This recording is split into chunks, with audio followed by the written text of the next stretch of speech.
দৌৰিব ইচ্ছাই নোযোৱা হৈছে। দৌৰা আৰম্ভ কৰাৰ লগে লগে শৰীৰটোৰ কোনোবা এটা অংশ এনেকে বিষাই, ক'ত লাগে কেনেকে বিষাই গমেই নাপাওঁ। হয় ভৰি বিষাব, নহয় কঁকাল বিষাব। হয়তো বহুতে দৌৰাই নাই, দৌৰা আৰম্ভ কৰাই নাই, কিন্তু সকলোৱে গম পায় যে ইণ্টাৰভিউ কেতিয়া হ'ব। কিন্তু ইণ্টাৰভিউৰ বাবে ৰখি ৰখি আমনি নিশ্চয় আপোনাৰো লাগিছে। সপোন দেখি দেখি আপুনিও ভাগৰি পৰিছে যে ইণ্টাৰভিউৱে নহয়, এপ্লাই কৰিব ইমান দিন হ'ল, কিন্তু ইণ্টাৰভিউ সোনকালে হ'ব। মই আগতে কৈছোঁ কষ্ট হ'ব, ধৈৰ্য ধৰিব লাগিব, তাৰ বাহিৰে বেলেগ একো কৰিব নোৱাৰে। কিন্তু সপোনবোৰ যে আছে সেইবোৰ পূৰণ কৰাৰ বাবে দুদিনটো অপেক্ষা কৰিবই লাগিব, কাৰণ সকলো বস্তু একেলগে সোনকালে পোৱা নাযায়, আৰু যিবোৰ বস্তু সোনকালে পায় সেইবোৰৰ মূল্য কোনেও বুজি নাপায়। কিন্তু ইমান দিনে যে কষ্ট কৰি আছে, আপুনি যদি চাকৰিটো পায়, আপোনাৰ যিবোৰ হেটাৰ্ছ আছিলে, আপোনাৰ বিপৰীতে যিবোৰে কথা কয়, তেওঁলোকে জ্বলি পুৰি মৰিব। কাৰণ আপুনি ফিল্ডখনত যোৱাৰ লগে লগে হয়তো দুজন মানে ভাল পায়, দুজন মানে বেয়া পাব।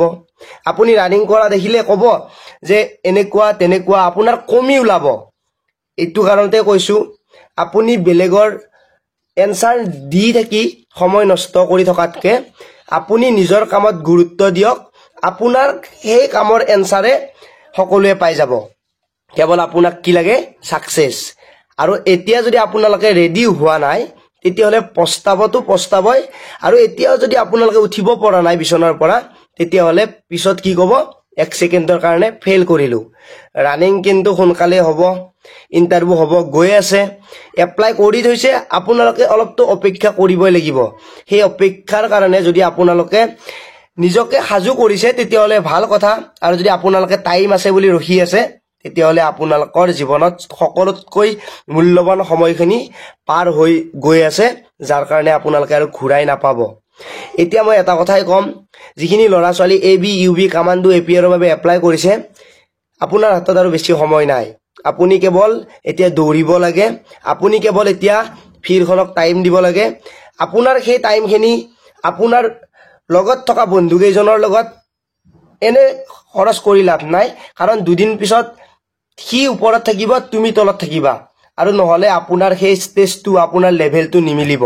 আৰু আপোনাক যে হাঁহি আছে, সেইটো সদায় হাঁহি থাকিব যে একো কৰিব নোৱাৰিলে, একো কৰিব নোৱাৰে, কাম নাই, একো কামৰ মানুহ নহয়। সেইটো কথা যদি আপোনালোকে শুনিব মন নাই, তাৰ বাহিৰেও আপোনাৰ যিটো সপোন আছে, মা দেউতাক ভালকৈ চাব লাগে, সুখী কৰিব লাগে, ঘৰখন ভাল কৰিব লাগে, সকলো সপোন পূৰণ কৰিব লাগে।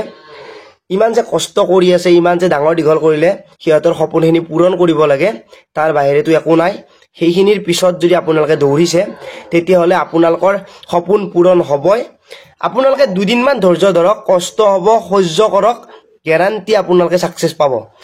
বুজি পাইছোঁ আপোনাৰো বয়স হৈছে, মোৰ নিচিনাকৈ আপুনিও ৰানিং কৰিব আৰম্ভ কৰাৰ লগে লগে কঁকালৰ বিষ উঠিব, ভৰিৰ বিষ উঠিব, আপোনাৰ মনে নামানে, কিন্তু দেহাটো নচলা হৈছে। বুজি পাইছোঁ আপোনাৰ কেনেকুৱা কণ্ডিশ্যন হৈছে।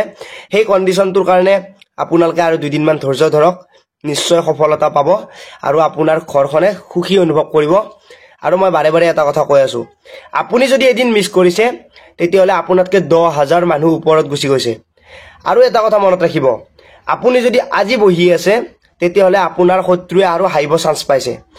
আৰু যদি আপুনি আজি বহি আছে, আপুনি তেনেহ'লে বহুত পিছত গৈছে, যাৰ কাৰণে আপোনালোকে ফিউচাৰটো বেয়া পাব। সেইকাৰণে কৈছোঁ, কৰক, সাজু হওক। ভিডিঅ'টো সকলোকে শ্বেয়াৰ কৰি দিব নাপাহৰিব। আজিলৈ ইমানে, পুনৰ লগ পোৱাৰ আশাৰে মই জিতুমণি। জয় আই অসম।